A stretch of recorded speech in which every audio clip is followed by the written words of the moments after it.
पूछना चाहते हैं, चाहे वो कॉमरेड अरुण कुमार सिंह जी हो, काराकट के विधायक, चाहे वो कुशवाहा जी हो, आपने उस चौधरी परिवार को कितना मदद किया है। जब उसका घर गिर रहा था तो उसके घर को बनाने वाला कोई था तो अजीत तिवारी जी थे। अजीत तिवारी जी ने आत्मरक्षा में हथियार उठाया है। सैकड़ों माले समर्थकों के द्वारा उनके घर पर चढ़ करके जो नंगा नाच किया जाता है, जो गुंडई का एक नया दृश्य ये बिहार में आया 90 के दशक के बाद, इसको आप क्या कहेंगे। जो लाखों रुपए पड़े हुए थे उसको पुलिस प्रशासन के मौजूदगी में लूट लिया गया। उनके घर के बाहर खड़े हार्वेस्टर, ट्रैक्टर, गाड़ी, मोटरसाइकिल, यहां तक कि जितने भी अनाज थे, लगभग एक मन अनुमान के अनुसार लगभग 4 करोड़ की संपत्ति का नुकसान किया गया है। जो लोग इनके यहां लूट मार और अफजनी किए हैं, यह पैसा उनसे वसूला जाए। जो A to Z की बात करने वाले तेजस्वी यादव जी हैं, वो माले के कहने पर वहां पर उपस्थित होते हैं।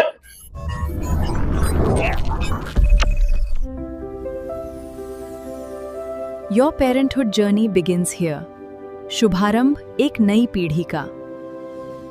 नमस्कार, आप देख रहे हैं ब्रेकिंग बिहार। इन दिनों जो भीड़ का इंसाफ नजर आ रहा है, खास करके 2 उदाहरण आपको दे रहे हैं। रोहतास के जोगिया गांव में, दिनारा थाना के जोगिया गांव में, और पटना बाईपास पर जो 2 दिनों पहले की तस्वीर सामने आई। सवाल उठता है कि क्या पुलिस और कानून से लोगों में भय नहीं है? यदि ऐसा होगा तो सरकार के लिए और लॉ एंड ऑर्डर के लिए काफी दिक्कत की स्थिति हो सकती है। क्यों पब्लिक इस प्रकार से उग्र हो रही है और ऐसे लोगों पर क्या कुछ कार्रवाई होनी चाहिए? इन्हीं विषयों पर बात करेंगे। हमारे साथ समाज सेवी पुष्कर सिंह जी हैं। पुष्कर जी, सबसे पहले जिस प्रकार से पटना बाईपास की जो घटना हुई, क्या कहेंगे इसको? ये दुखद है। जो पटना बाईपास का जो भी घटना हुआ दुखद है, और हमें लगता है कि जिस प्रकार से बिहार में लोगों को प्रशासन से डर बिल्कुल ही समाप्त हो चुका तो जरूरी है ना वो भय व्याप्त कराना। तो प्रशासन, सरकार का ना काम है कि आप किस प्रकार से कानून व्यवस्था लागू करिएगा। एक गाड़ी वाले ने किसी को चिप दिया, किसी को मार दिया, चलिए हम ये नहीं करें किसका दोष है या तो जांच का विषय है, लेकिन जब वो किसी व्यक्ति को कुचल दिया, उसके बाद वहां से भाग गया, अगला कोई निर्दोष आदमी आ रहा है, उसको तोड़ फोड़ कर रहे हैं, आधा घंटा 1 घंटा रणभूमि बना रहता है रोड, इसके लिए जिम्मेवार कौन? इसके लिए गवर्नमेंट, सरकार जिम्मेवार है, प्रशासन जिम्मेवार है। हम वही तो कह रहे हैं कि भय समाप्त हो गया है। या तो सरकार लीगलाइज कर दे कि किसी भी घटना होता है उसके 1 घंटे बाद तक उस एरिया में जाना वर्जित है। भीड़ न्याय करे, भीड़ न्याय करे। जिसको मन उसको मारो, जिसको मन उसको मारेगा, पीटेगा, आग के हवाले कर देगा, पत्थर बरसाएगा। जो निर्दोष व्यक्ति है, वो व्यक्ति को पता ही नहीं कि आगे क्या हुआ है, वो बेचारा जा रहा है, राहगीर है, और उस पर इस प्रकार से गाड़ी को आग लगा देना, पत्थर से मारना, किसी भी व्यक्ति पर जानलेवा हमला करना, तो इसको लीगलाइज कर दो, गवर्नमेंट लीगलाइज कर दे। हम तो यही कहेंगे। इसी तरह की एक तस्वीर दिनारा थाना के जोगिया गांव में आई है। देखिए, लगातार कोई भी सभ्य आदमी क्रिमिनल का सपोर्ट नहीं करेगा, लेकिन जो तस्वीर सामने आई, किसी ने किसी का मर्डर कर दिया। कानून अपना काम करेगा ना। यदि अभी आपको हम मार देते हैं, आप हमको मार देते हैं, तो पुलिस अपना काम करेगी कि सारा मोहल्ला मिल करके और जो आरोपी है उसके घर में आग लगा देगा। यह जो योगिया गांव की घटना है रोहतास का, ये बेहद ही दुखद घटना है, और इसकी जितनी भी निंदा की जाए उतना कम है। बताइए, एक व्यक्ति जिस पर सिर्फ आरोप लगता है कि इसने मजदूरी के लिए हत्या कर दिया, क्या सच है किसी को पता नहीं। या तो नैरेटिव, या तो माले के द्वारा नैरेटिव सेट किया जा रहा है। जो खबरें निकल करके आई है कि सारा मामला जो है ना मजदूरी से जुड़ा हुआ है ही नहीं। मतलब माना जाए कि माले वहां फिर से अपना एकदम वहां पर फन माले ने अपना फैला चुका है। और 90 के दशक में भी माले यही करता था कि सबसे बड़े बड़े किसानों को टारगेट करता था। तिवारी जी, जो अजीत तिवारी जी थे, उनका लाखों रुपए ये जो चौधरी जो स्वांग माले पार्टी रच रहा है, चौधरी जिसकी हत्या, हाँ, ये जो माले पार्टी स्वांग रच रहा है कि पैसे के लिए, मजदूरी के लिए हत्या कर दिया गया। इतना कमजोर व्यक्ति थे अजीत चौधरी जी, जो 500,000 रुपए के लिए हत्या करते। एक और बड़ा बयान आ रहा है कि 3 लाख रुपया। एकदम बिल्कुल बिल्कुल सही है। वो अजीत चौधरी जी ने इसको लाखों रुपए कर्ज के तौर पर दिए हुए थे। उसका परिवार तो कह रहा है कि हम ही लोग का पैसा वहां बाकी है। इनका पैसा बाकी है। घर किसने बनवाया? जो आज माले के पार्टी के लोग जाकर के इनको कह रहे हैं कि 90 के दशक से हम आपके साथ दिए हैं और अभी भी साथ देंगे, ये लोग शोषक है, सामंती है, वो पूछना चाहते हैं, चाहे वो कॉमरेड अरुण कुमार सिंह जी हो, काराकट के विधायक, चाहे वो कुशवाहा जी हो, आपने उस चौधरी परिवार को कितना मदद किया है। उस चौधरी परिवार को मदद करने वाला कोई था तो अजीत तिवारी जी थे। जब उसका घर गिर रहा था तो उसके घर को बनाने वाला कोई था तो अजीत तिवारी जी थे। उसके बेटी का अपने पैसा देकर के अगर शादी कोई करवाने वाला था तो अजीत तिवारी जी थे। और जिस जमीन पर वो चौधरी रहता है, उसका जमीन अगर किसी के था ना तो वो अजीत तिवारी जी थे। मतलब और दान में दिया हुआ, एकदम दान में देकर के, वो तो सारा चीज है, ये सारा चीज है। और जिस प्रकार से एक नैरेटिव फैलाया जा रहा है कि अजीत तिवारी जी ने हत्या कर दिया, अजीत तिवारी जी ने आत्मरक्षा में हथियार उठाया है। ये 3 शख्स के साथ, दो चौधरी था जिसका हत्या का आरोप लोग लगा रहे हैं, 3 शख्स के साथ उन पर हमला करने गया था क्योंकि उनके घर में ही रहता था 3 साल से। मतलब उन्हीं पर हमला की बात हो रही। बिल्कुल, उन्होंने तो आत्मरक्षा में हथियार उठलाया। लेकिन यह भी जायज नहीं है। मैं कहता हूं कि किसी का भी हत्या हुआ है या कहीं किसी मायने से इसको सही ठहराया नहीं जा सकता, बशर्ते की परिस्थिति क्या है। लेकिन यह जो हत्या के बाद जब अजीत तिवारी जी की गिरफ्तारी हो जाती है, वहां के पुलिस प्रशासन कप्तान उनको गिरफ्तार कर लेते हैं, उसके बाद सैकड़ों माले समर्थकों के द्वारा उनके घर पर चढ़ करके जो नंगा नाच किया जाता है, जो गुंडई का एक नया दृश्य ये बिहार में आया 90 के दशक के बाद, इसको आप क्या कहेंगे। उनके घर में जो लाखों रुपए पड़े हुए थे उसको पुलिस प्रशासन के मौजूदगी में लूट लिया गया। उनके घर के बाहर खड़े हार्वेस्टर, ट्रैक्टर, गाड़ी, मोटरसाइकिल, यहां तक कि जितने भी अनाज थे, लगभग एक मन अनुमान के अनुसार लगभग 4 करोड़ की संपत्ति का नुकसान किया गया है।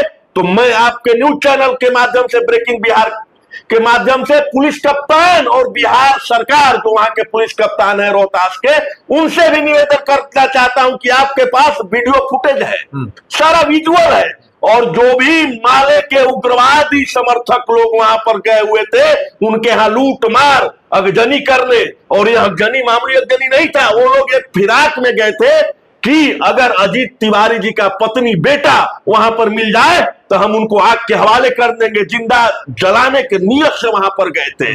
और जितना भी संपत्ति का नुकसान हुआ है, इन पर मुकदमा दर्ज करके वीडियो फुटेज में जो जो लोग नजर आ रहे हैं, उनका सबसे पहले हत्या, डकैती, लूट और जो भी संगीन धाराएं इस पर तर्क संगत है, उस पर जो कानूनन जो धाराएं लग सकती थी, ये सब लगे। और भैया, और ये जो लोग इनके यहाँ लूट मार और अगजनी किए हैं, यह पैसा उनसे वसूला जाए, चाहे उनका घर बिक जाए या फिर उनका तन बिक जाए।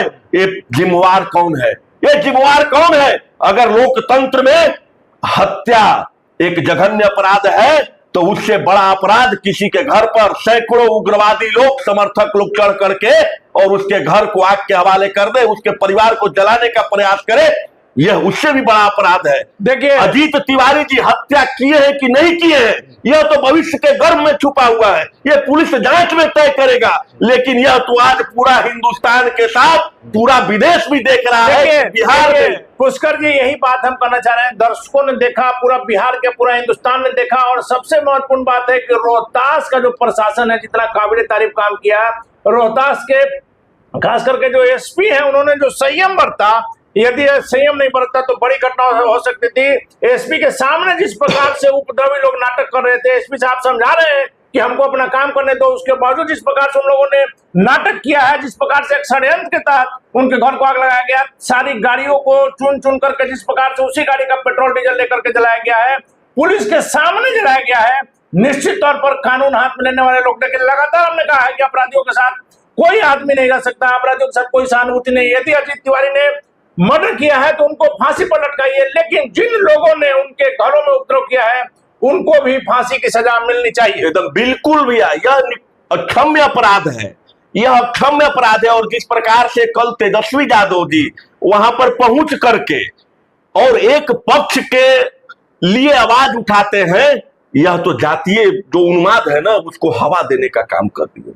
जो वर्षों से 90 के समय के बाद जो दौर आया, शांति का दौर आया, लोग मिल करके अमन चैन से रहने का प्रयास कर रहे थे, लेकिन जो A to Z की बात करने वाले तेजस्वी यादव जी हैं, वो माले के कहने पर वहां पर उपस्थित होते हैं और जातीय द्वेष को हवा देने का काम किए हैं। यह बिल्कुल ही गलत है। जहां तक हो, यह दो व्यक्ति के बीच के झंझट को, दो जाति, दो समुदाय के बीच का झंझट, इसको कभी बनने नहीं देना है। हम वो दौर में नहीं जाना चाहते हैं, हमें वो दौर बिल्कुल ही पसंद नहीं है। सारे लोगों को, हम तो उस दलित परिवार जो है जिसका कह रहा है कि हमारे पिताजी, हमारे बाबूजी का हत्या अजीत तिवारी जी ने कर दिया है, हम उसको कहना चाहेंगे कि माले के आप कभी भी षड्यंत्र में मत आइए। माले आप पर रोटी सेकना चाह रहा है, इसको कोई भी कहे तो कि इसको माले पार्टी को कोई मतलब ही नहीं है।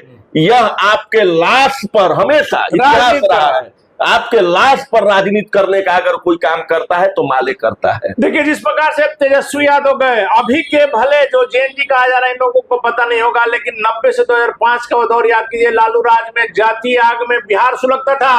तेजस्वी यादव जिस प्रकार से गए, माले के नेता जिस प्रकार से वहां गए, इससे साफ तस्वीर पता चल रहा है कि किस प्रकार से षड्यंत्र किया गया था। और कभी भी आप समाज की बात करते हैं, कोई परिवार नहीं चाहता है कि उसके घर का कोई व्यक्ति कोई गलत काम करे, लेकिन अगर एक व्यक्ति गलत काम करता है तो पूरे परिवार को प्रताड़ना झेलनी पड़ती है।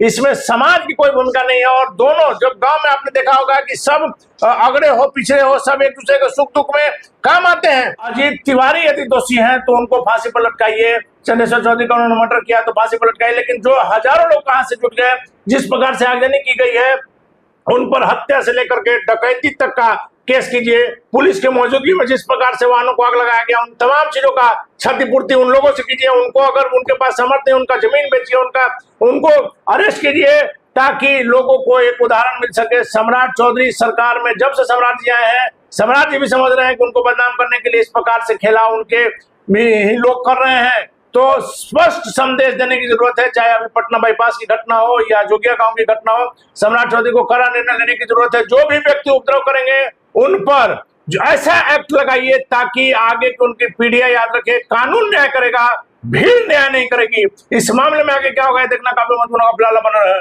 ब्रेकिंग बैग से।